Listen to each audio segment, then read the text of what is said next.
Today I'm going to revisit a subject that I did a video on when I first started doing Mini Z's, and since then I've learned a little bit more and have changed my opinions on a few things. But we'll just get started and start with the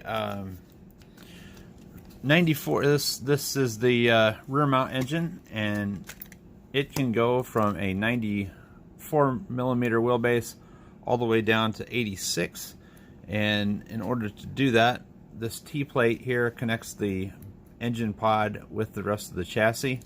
All of these chassis I'm going to talk about today are the same from where my thumb is forward, and they are interchangeable. You can put any engine pod on any car to extend it to any chassis length or configuration.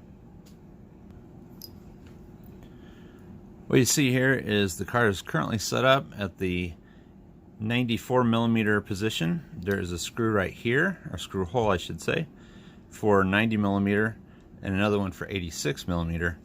And when you decide if you want to go, they generally come at 94 millimeter, but if you want to go 86 millimeter or 90 millimeter, you have to change this piece out here. It's just the top shock mount that connects the top of the rear suspension to the chassis itself. And at 86 millimeter, this goes up more than it goes forward, and the 90 millimeter would obviously be sort of a halfway between the two. But this is generally a more difficult car to drive, just because it's a lot like swinging a hammer. You've got all the weight on the end of it, and it wants to continue moving when you don't necessarily want it to.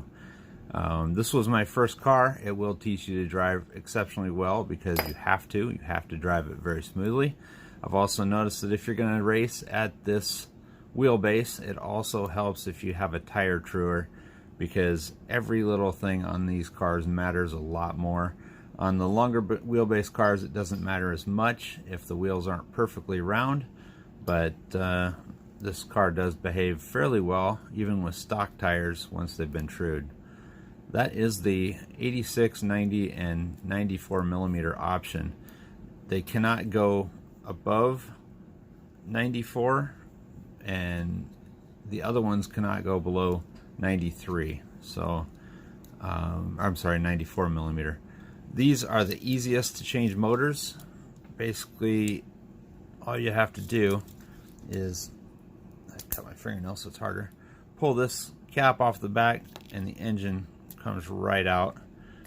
There is no other car that is this quick to pull a motor. And if you decide to change gearing, this is currently set for a 6-tooth.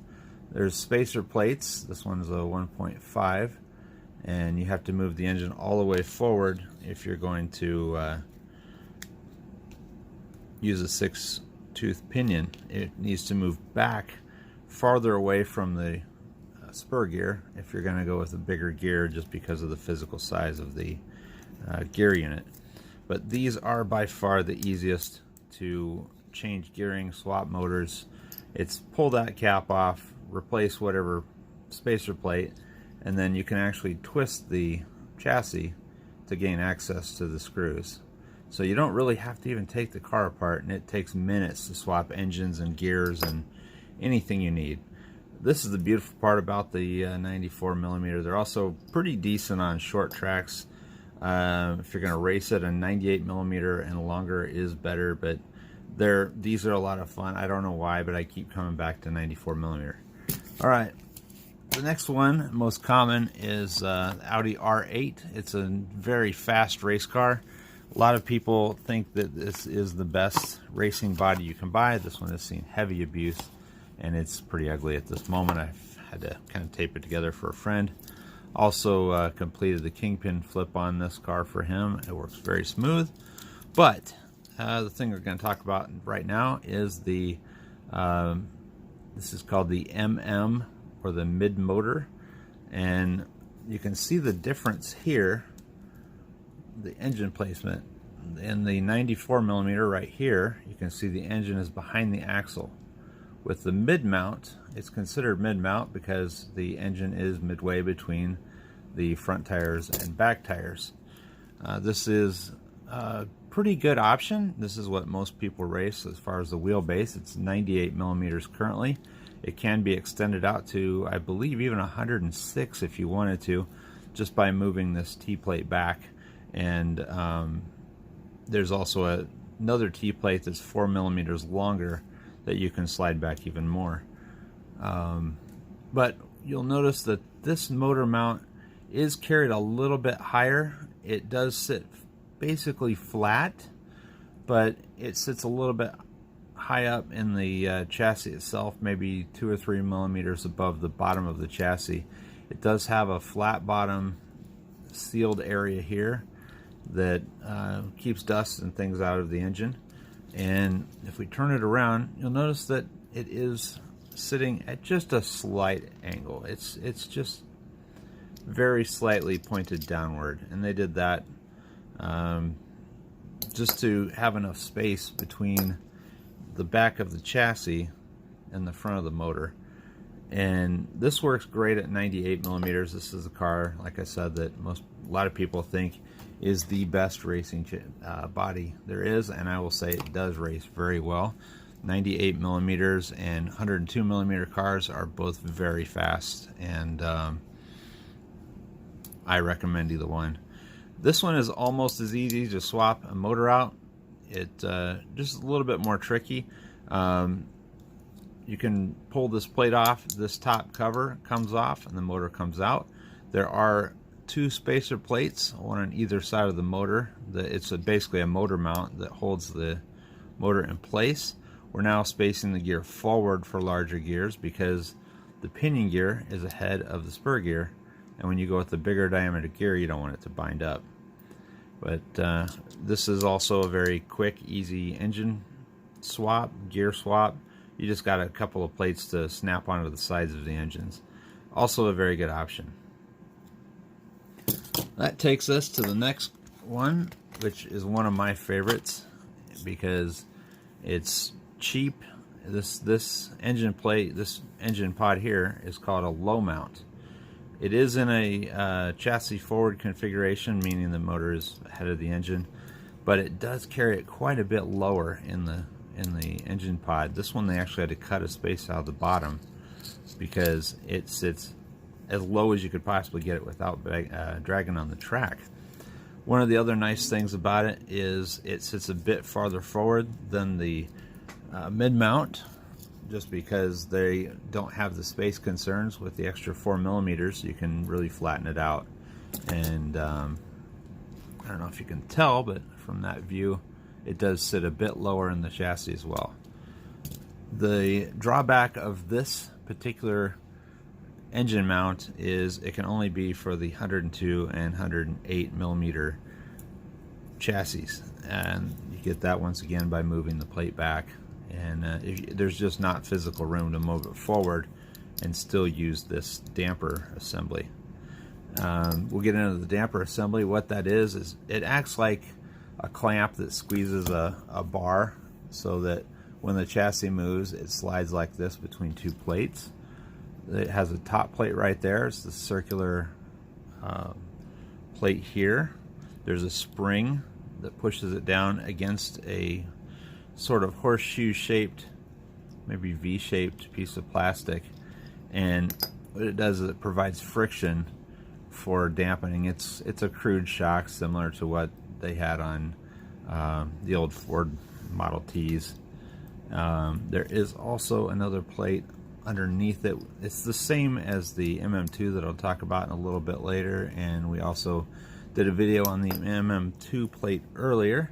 But there are 2 plates that squeeze together to basically provide friction for movement. And this car is very stable. It, in theory, could be a bit heavier just because you're carrying a larger body on top of it. But I haven't found that that's necessarily true. This is my 94 millimeter body, and on a scale, it weighs within a gram of my 102 millimeter body. So the bodies do make a difference for weight. Again, if you want to get a really good 98mm body, the Audi R8 is excellent. Also the McLaren 12C GT3. Mine is very light. It weighs only 30.5 grams. And I've seen bodies like the Toyota GT1 weighing over 40 grams. I think it's 45 grams. So the body you choose does make a difference on weight distribution. And when you scale up the weight in different areas to the weight of a full-size car, you can see where it would matter. You wouldn't think it would matter at this scale, but it kind of does. And anyway, this is the 102mm. I love this car. It's a little bit harder to swap engines because it does have this little plate here that a lot of people just get rid of.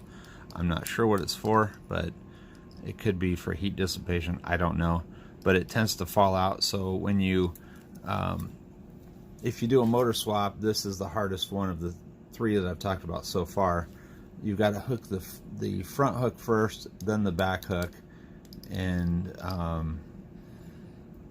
this tends to fall out unless you put it together upside down. Gravity will help you, or tape it, put a piece of tape across the top to hold it in place. But this is my favorite, even though it's been the more fiddly of the 3. And the last one I'll show you, this one showed up on the 5600K Evo, I believe. First of all, it is the MM2 Mount. It's kind of a combination between all 3. It has the vertical engine position, where the motor is mounted vertically instead of horizontally. It has the motor, instead of vertically behind the axle, it is in front of the axle, similar to the MM2 motors. It also has the disc damper, which is fantastic. I think they're a great upgrade.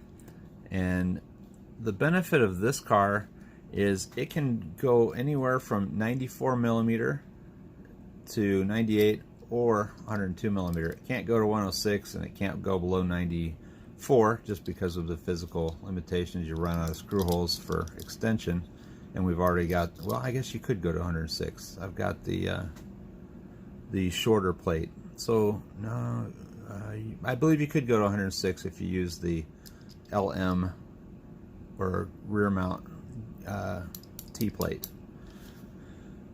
Don't quote me on that, but I think you can.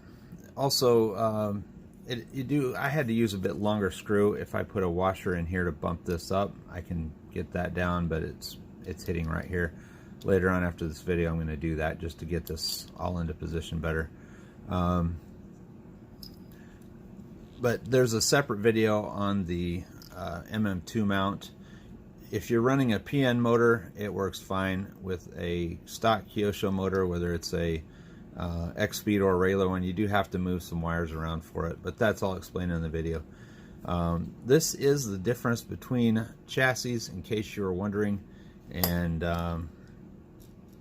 if you bought the wrong one, don't worry about it. They bolt off, and they're very easily swapped. I'll show you how easily they can be swapped here.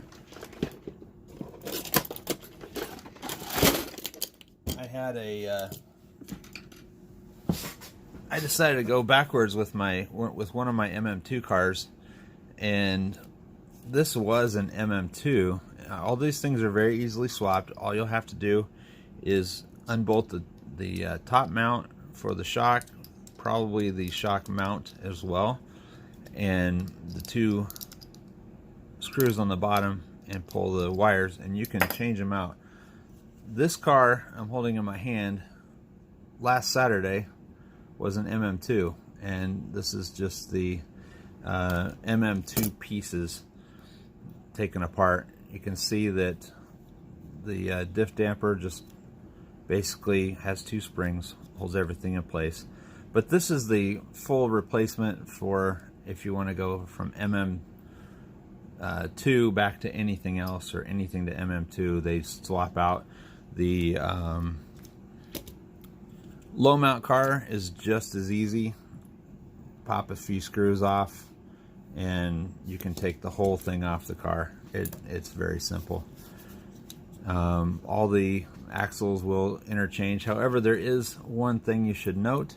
There is a little bit of size difference between the low mount cars, the LMs, and every other chassis. Every other chassis uses an axle that is 4 millimeters narrower. So keep that in mind when you switch to a low mount chassis, an LM.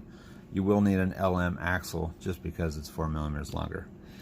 Hope that helps, and let me know if you have any questions or ideas for videos or anything you'd like to see me do a video on. I'm happy to do it. I'm also happy to work on race cars for other people, and I do a pretty good job of it. And I can do the Kingpin Flip, I can keep them stock, I do it all. So hope this helps, and we'll see you at the track.